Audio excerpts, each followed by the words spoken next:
तो Excel start करने के लिए इधर स्टार्ट बटन और इधर स्क्रॉल किया तो आपको एक्सेल मिलेगा। इसको क्लिक किया तो एक्सेल आ जाएगा।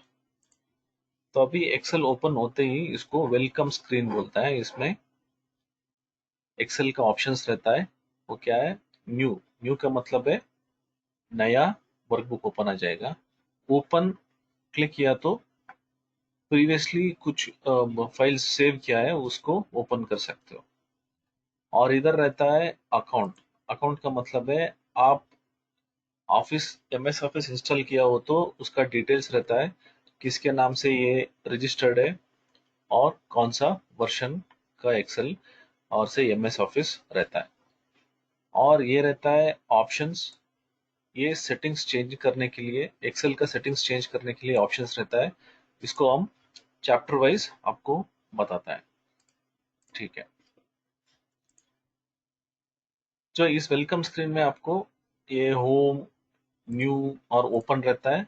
अगर मैं न्यू क्लिक किया तो हम न्यू वर्कबुक यानी नया वर्कबुक ओपन कर सकता है। अगर हम ये ब्लैंक वर्कबुक को क्लिक किया तो हमको ये ब्लैंक वर्कबुक आ जाता है। इस ब्लैंक वर्कबुक में हम लोग ये सीखेंगे आज ये ऑब्जेक्ट्स क्या होता है कि स्क्रीन लेआउट का। सो इसको हम रिबन बोलता है। सब इधर से इधर तक ये रिबन। रिबन का मतलब है इसमें टैब्स रहता है। टैब्स का मतलब है ये home, insert, page layout, formula, इन सबको टैब्स बोलता है। एक टैब एक टैब उसमें ग्रुप्स रहता है, इसको ग्रुप कहता है। से इंसर्ट बोलिए, सो इधर चार्ट्स, स्पार्क लाइन्स, फिल्टर्स, ये सभी डिफरेंट डिफरेंट ग्रुप्स रहता है। तो इसकी काम क्या करता है, उसकी वजह से ये सब टैब्स अलग होता है। इसको हम टैब्स बोलता है। टैब्स के अंदर ग्रुप्स रहता है। ग्रुप्स के अंदर ये रहता है, इसको कमांड्स बोलता है। कमांड्स ये इसको एड्रेस बार बोलता है। एड्रेस बार का मतलब है अगर मैं इधर भी क्लिक किया तो उसका एड्रेस इधर आता है। ये कॉलम का जी है, ये रो 3 है, वो G3 बोलता है। इसको फॉर्मूला बार कहता है। इसमें फॉर्मूलास लिख सकते हो या टेक्स्ट लिख सकते हो। इसके बाद आएगा ये, इसको वर्क स्पेस कहते हैं। वर्क स्पेस का मतलब है हम लोग इधर टाइप कर सकते हैं। जैसे मैंने ये टाइप किया और इसको कॉपी करके पेस्ट कर सकते हो ऐसे। इसको मैं टाइप करता हूँ ऐसा। अगर मैं इसको इसमें कॉपी करना है तो इधर मैं कंट्रोल सी, इसको कॉपी करके मैं ऐसा सेलेक्ट करता हूँ माउस में, कंट्रोल वी कर दिया तो हो गया है। तो इसको सेव करने के लिए हम लोग इधर वर्क स्पेस में करता है। ये इसको वर्क स्पेस बोलता है, जिसमें हम डेटा टाइप करते हैं और सेव करते हैं। ये ए बी सी डी है, उसको रो कॉलम हेडर्स बोलता है। A B C D E F, ये तो ऐसा ही जाएगा ऐसा। इसको कॉलम हेडर्स बोलता है। ये 1 2 3 4 5 ये क्या है, इसको रो हेडर्स बोलता है। ये वर्टिकल है, इसको कॉलम बोलता है। ये हॉरिजॉन्टल है, इसको रो बोलता है। तो एक सेल में एक कॉलम और एक रो रहता है, इसको हम एड्रेस बोलता है। ये E4 एड्रेस बार है, इसको एड्रेस बोलता है। तो ये एड्रेस अगर इधर क्लिक किया तो इसको D4 यानी सेल एड्रेस D4 बोलता है। ये फॉर्मूलास में आ जाएगा तो ये यूज होगा। तो अभी हमको इसको जस्ट समझना है। से डी, ये 4, कॉलम डी और रो 4, तो ये सेल को D4 बोलता है। ठीक है, नेक्स्ट इसको हम लाइंस देखता है इधर, उसको ग्रिड लाइंस बोलता है। ग्रिड लाइंस का मतलब है वो ईच कॉलम और ईच रो को सेपरेट करता है ना, उसके लिए हम लोग ग्रिड्स बोलते हैं। अगर हमको एक ग्रिड नहीं चाहिए तो हम इधर व्यू में जाएगा और ग्रिड लाइंस को निकाल देगा इधर, तो इसको ग्रिड लाइंस बोलता है। अगर ग्रिड लाइंस नहीं चाहिए तो व्यू और ग्रिड लाइंस पे क्लिक किया तो वो चला जाएगा। ये अनचेक किया तो चला जाएगा, इधर टिक मार्क किया तो वो आ जाएगा। अब ये ए बी सी डी है, उसको कॉलम हेडर्स बोलता है, 1 2 3 4 इसको रो हेडर्स बोलता है। अगर हमको ये भी नहीं चाहिए तो इधर हेडिंग्स रहता है, व्यू हेडिंग्स, इसको क्लिक किया तो हेडिंग्स चला जाएगा। अभी मैं हेडिंग्स को क्लिक करता हूँ, वो आ जाएगा। ये फार्मूला बार है, वो नहीं चाहिए, फार्मूला बार क्लिक किया आ जाएगा। ऐसे नेक्स्ट है ये शीट। बुक में जो शीट रहता है उसी वजह से ये शीट रहता है। अगर मैं ये प्लस मार्क क्लिक किया तो शीट्स आ जाएगी। से जितना भी शीट्स चाहिए तो इंसर्ट कर सकते हो। इधर है जूम बार। ये जूम बार का मतलब है हम लोग इसको जूम कर सकते हैं इन आउट ऐसा। अगर फॉन्ट छोटा हो गया तो इधर जूम किया तो बड़ा हो जाएगा ऐसे। इसको तो मैक्सिमम साइज है 400, मिनिमम साइज है 10।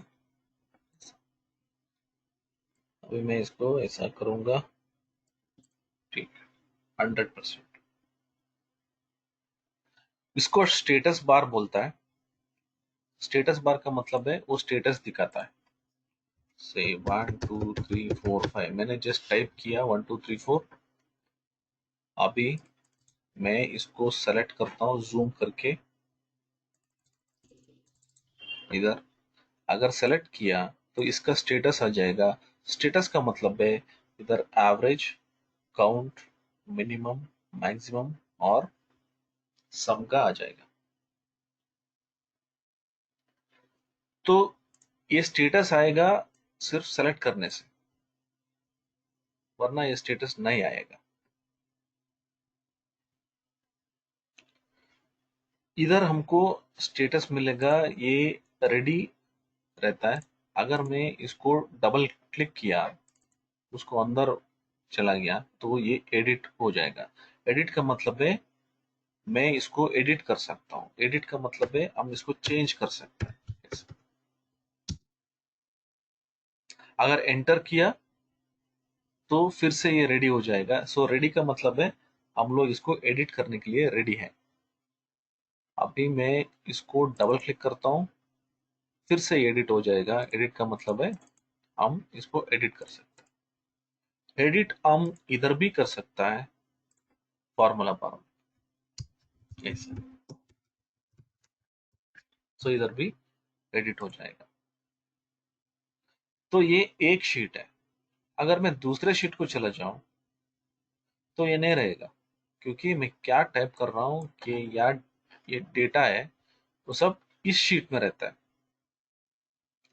अगर मैं कुछ डेटा इधर डालता हूँ तो वो इधर ही रहेगा, इस शीट का डेटा इधर ही रहेगा। तो हम चाहे कितना भी शीट्स डाल सकते हैं, इसको लिमिट नहीं है। बट ये कॉलम्स और रोज के लिए लिमिट्स रहता है। कॉलम्स क्या होता है, अभी मैं कंट्रोल और राइट एरो क्लिक करता हूँ, ये एक्स एफ डी है, ये तो लास्ट कॉलम है। मैक्सिमम नंबर ऑफ कॉलम्स इसका रहता है, कॉलम्स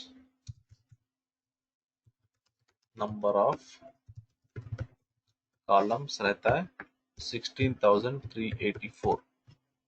ये maximum number of columns. Maximum number of रोज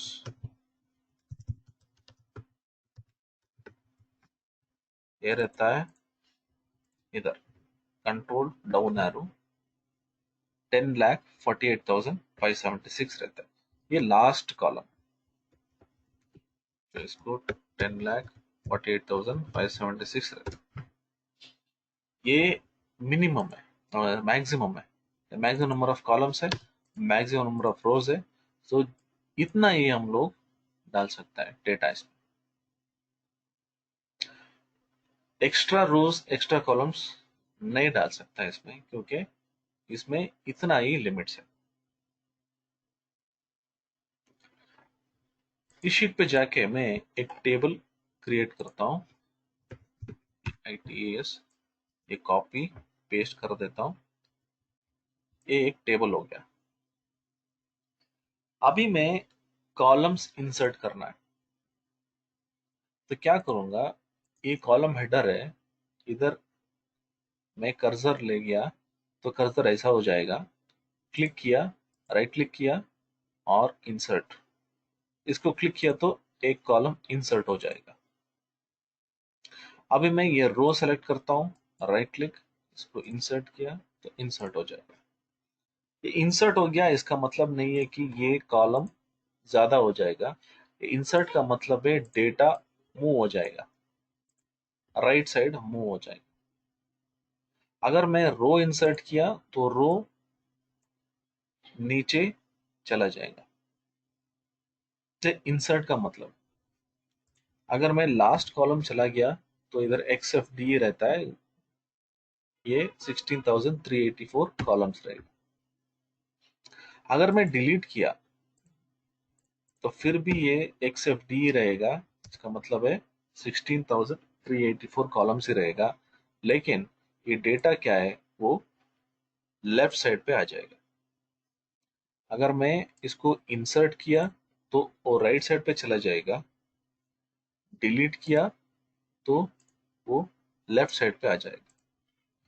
रो अगर मैं इधर डिलीट किया तो ऊपर आ जाएगा, इंसर्ट किया तो नीचे चले जाएगा। तो क्या होता है, इंसर्ट का मतलब है कॉलम एक्स्ट्रा इंसर्ट नहीं होगा, सिर्फ डेटा इधर उधर मूव हो जाएगा। राइट, मैं इसको डिलीट करता हूं। अगर हम इसको शेडिंग करना है, शेडिंग का मतलब है इसको ये कलर करना है कुछ क्राइटेरिया और कुछ कंडीशन के हिसाब से। समझो मैं इसको शेडिंग करना है, अल्टरनेटिव रोज, इसको सेलेक्ट करता हूं, इसको मैं कलर कर देता हूं। इसको ऑटोमेटिक भी कर सकते हैं फार्मूले के वजह से, वो फार्मूले आता है ना, उस क्लास में मैं सिखाता हूँ ये अल्टरनेटिव रो कैसा शेडिंग कर सकता है। ये मैंने ग्रिड लाइन रिमूव किया तो इसको ऐसा शेडिंग आ जाएगा। अगर कॉलम से करना है तो इसको ये सेलेक्ट किया तो ये क्लिक किया तो शेडिंग ऐसा हो जाएगा।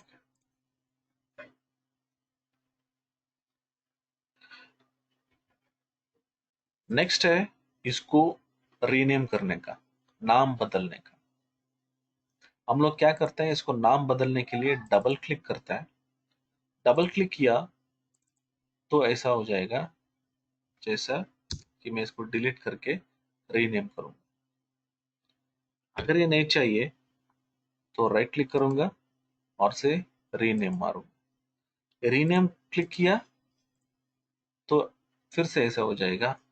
तो अभी हम इसको ऐसा कहते हैं, यस।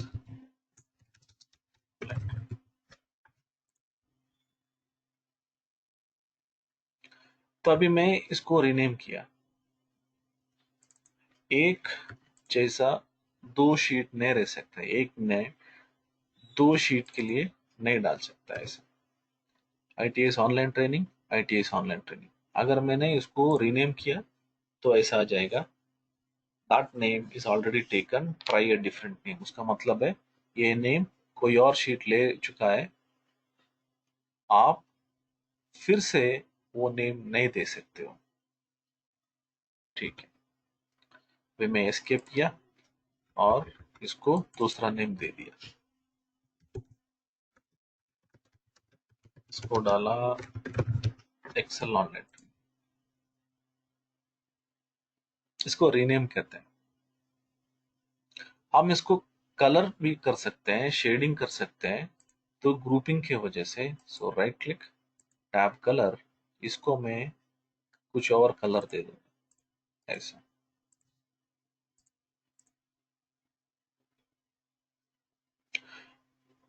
ये तो हो गया शेडिंग शीट के लिए।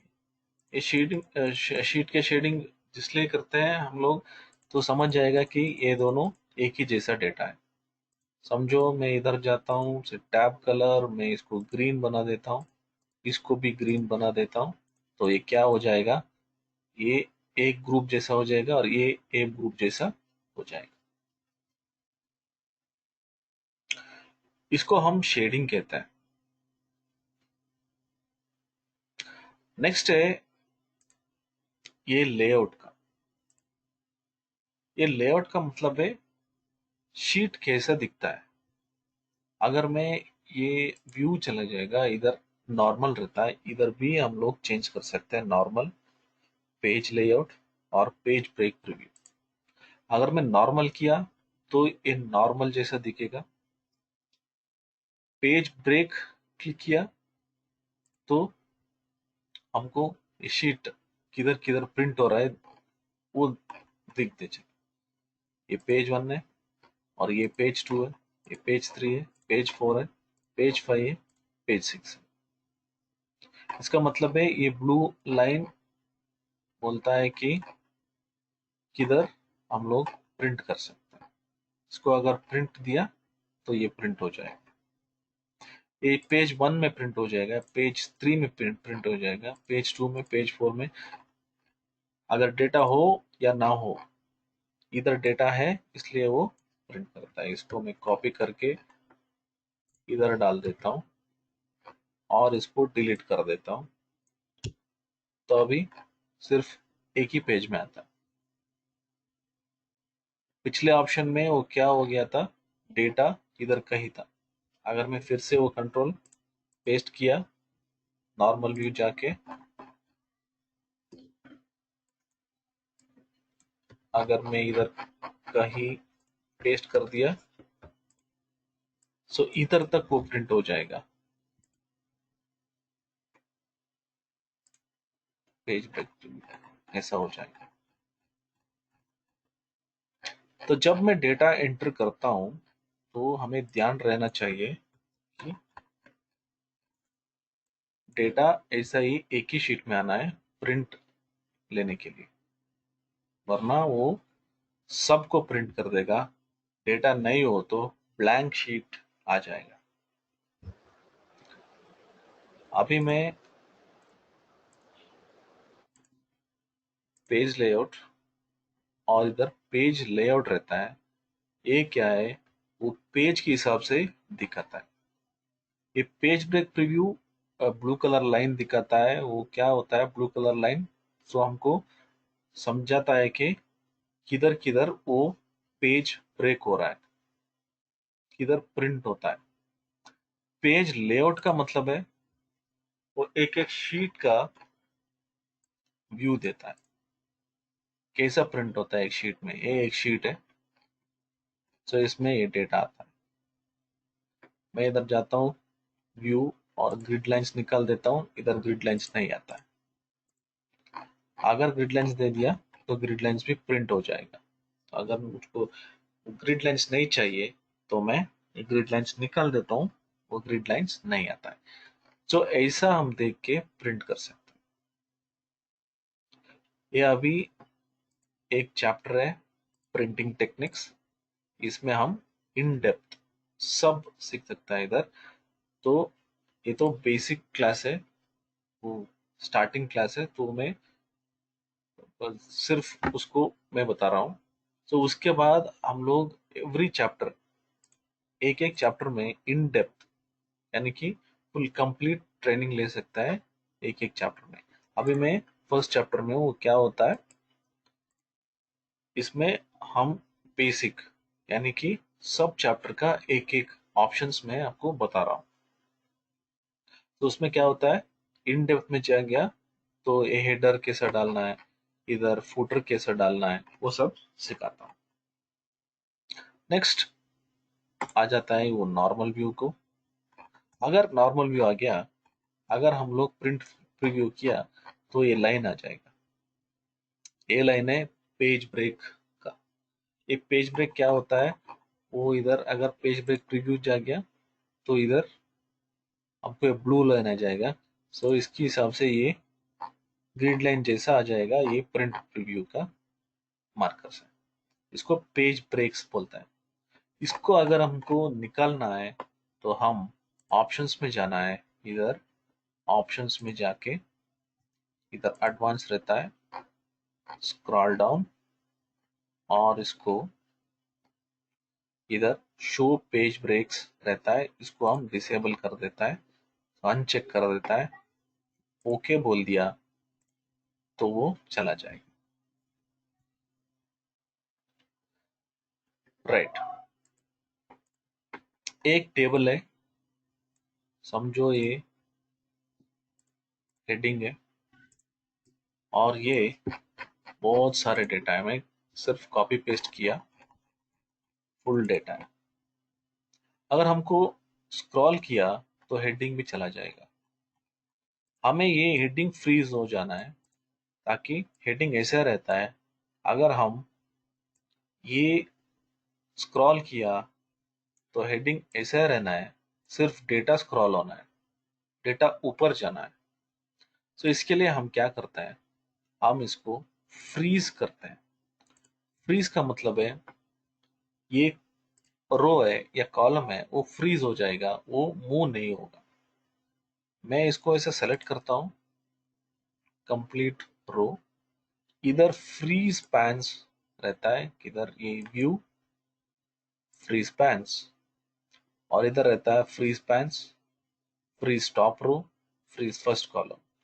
मैं इसको सेलेक्ट करता हूँ फ्रीज पैन्स। अगर फ्रीज पैन्स क्लिक किया तो ऐसा फ्रीज हो जाएगा। फ्रीज का मतलब है फिक्स। अगर मैं कॉलम को फिक्स करना है, समझो ये डेटा इधर तक है, मुझे ये कॉलम हेडिंग है, इसको मैं फ्रीज करना है,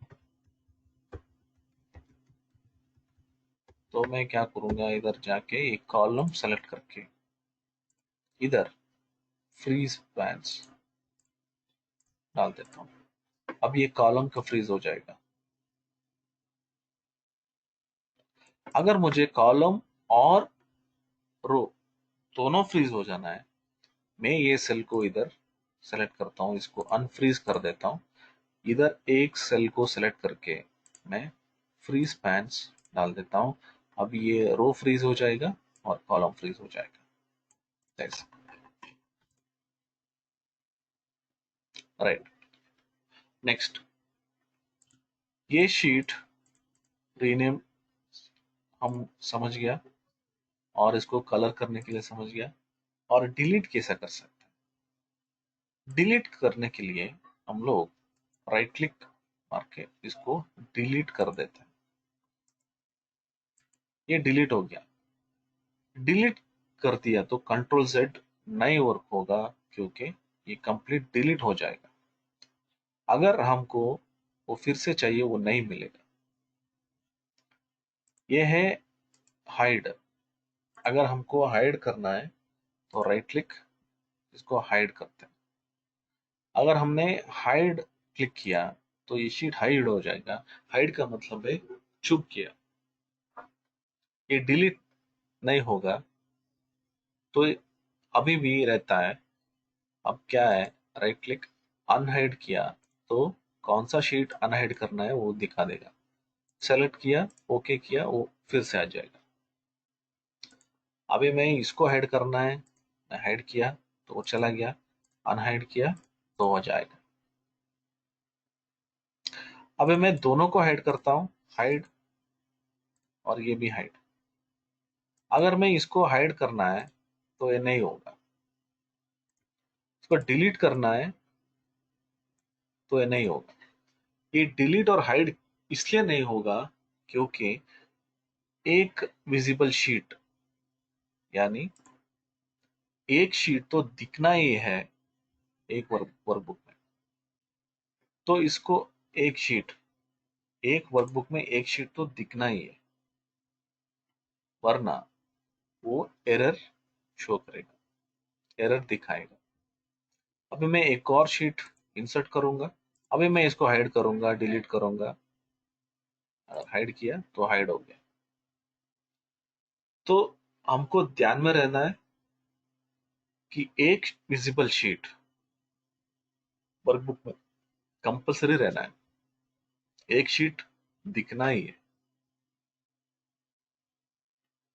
अगर अनहाइड करना ही है तो अनहाइड, सब शीट्स जिसको हाइड किया है वो लिस्ट में आ जाएगा और हम एक एक चुन के इसको अनहाइड करना है। अनहाइड, अनहाइड ऐसा करना है। तो हाइड क्यों करता है? हाइड तो इसलिए करता है क्योंकि वो इंपॉर्टेंट शीट है, किसी को देखना नहीं चाहिए, और वो डेटा फिर भी यूज करना है उस वर्क को। अगर डिलीट कर दिया तो वो डेटा डिलीट हो जाएगा और मुझे वो डेटा नहीं मिलेगा, और उस डेटा में हम लोग कुछ भी नहीं कर सकते।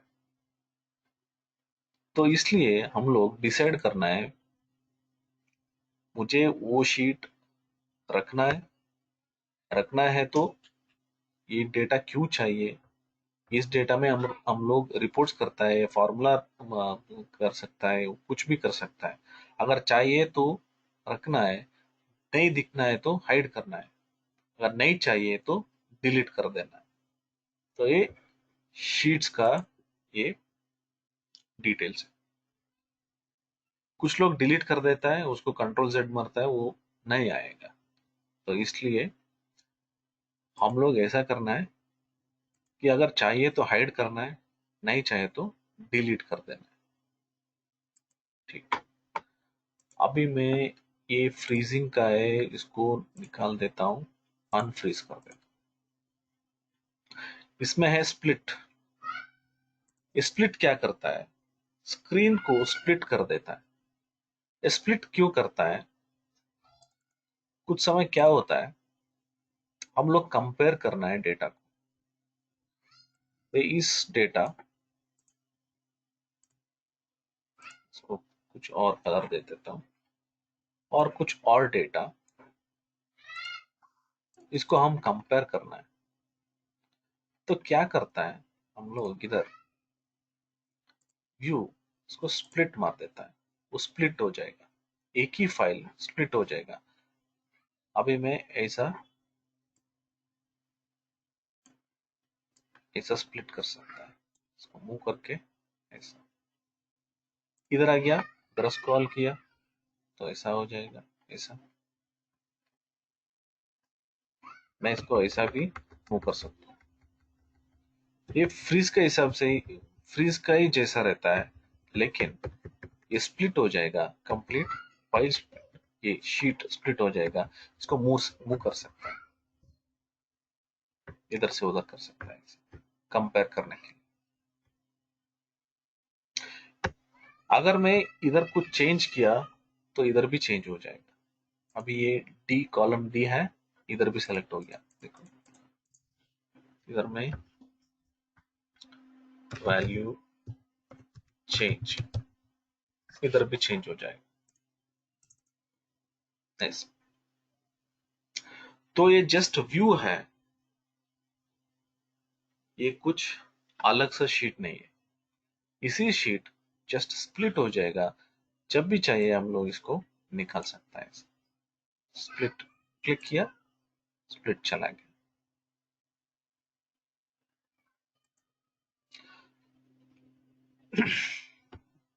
ये हाइड विंडो क्या करता है, इसको कंप्लीट हाइड कर देता है, ये नहीं दिखाता है हमको। ये फाइल तो है, लेकिन ये फाइल हमको नहीं दिख रहा है। जैसे कि हम लोग शीट को हाइड कर सकते हैं, पूरा विंडो को भी हम हाइड कर सकते हैं। इसको अनहाइड कैसे कर सकते हैं?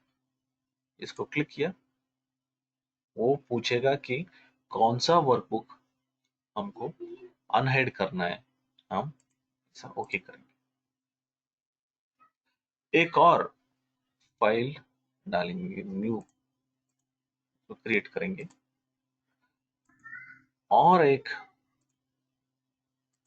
वर्कबुक डालेंगे।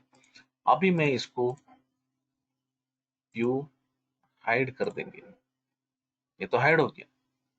अभी इसको देखा तो वो वर्कबुक नहीं रहेगा, लेकिन वो वर्कबुक तो अभी भी ओपन है। हम इसको अनहाइड करना है, इधर क्लिक किया तो वो वर्कबुक इधर पूछेगा कौन सा वर्कबुक अनहाइड करना है। अभी मैं एक और बार इस वर्कबुक को भी हाइड कर देता हूं। अभी दो वर्कबुक्स हाइड हो गया। मैं जब शीट्स को हाइड करता हूं, वन विजिबल शीट रहना है, लेकिन ये वर्कबुक्स में ऐसा नहीं है, सब वर्कबुक्स को हाइड कर सकते हैं। अभी मैं अनहाइड क्लिक करता हूं, इधर तीनों वर्कबुक्स हाइड हो गया है। अभी मैं इसको अनहाइड करना है, जैसे बुक 1 को अनहाइड करना है, सेलेक्ट किया, ओके किया तो ये अनहाइड हो जाएगा। तो इसका मतलब है, अगर हमको वो वर्कबुक कोई और को नहीं दिखाना है तो हाइड कर दिया तो वो हाइड हो जाएगा, और जब भी चाहिए हम लोग इसको अनहाइड करते हैं। फाइन। नेक्स्ट है स्विच विंडोज। ये इधर बुक 1 दिखा रहा है क्योंकि हमें सिर्फ एक ही वर्कबुक है। अनहाइड कर देता हूं, सब वर्कबुक को अनहाइड कर दिया। अभी मैं सब तीनों को एक साथ देखना चाहता हूं, कंपेयर करने के लिए। जैसे कि हम लोग ये स्प्लिट किया, स्प्लिट का मतलब है एक ही शीट स्प्लिट हो जाएगा। अगर मैं वर्कबुक्स देखना है एक साथ, व्यू साइड बाय साइड, इसको अगर हम क्लिक किया तो वो पूछेगा इसके साथ कौन सा स्लाइड कंपेयर करना है, कौन सा वर्कबुक कंपेयर करना है। मैं इसको सेलेक्ट कर देता हूं। ये देखिए, ये एक और वर्कबुक है और ये और वर्कबुक है। ऐसे रीसेट विंडो पोजीशन,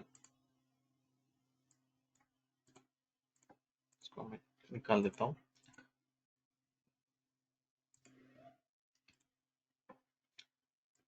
ये पोजीशन को रीसेट कर सकते हो ऐसे।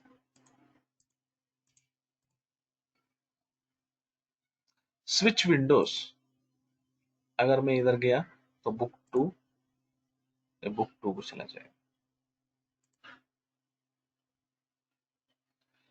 अगर मैं फिर से बुक 1 डाल दिया तो ये बुक 1 सेलेक्ट हो जाएगा ऐसे। सिंक्रोनाइज स्क्रॉलिंग, ये स्क्रॉलिंग है। स्क्रॉल का मतलब है हम लोग इसको स्क्रॉल कर सकता है ऐसा डेटा। जिस वर्कशीट और से वर्कबुक को हम सेलेक्ट करता है उसको हम सिंक्रोनाइजेशन ऐसा स्क्रॉल कर सकता है। सिंक्रोनाइज कर दिया, देखो ऐसा। रीसेट का मतलब है वो रीसेट हो जाए।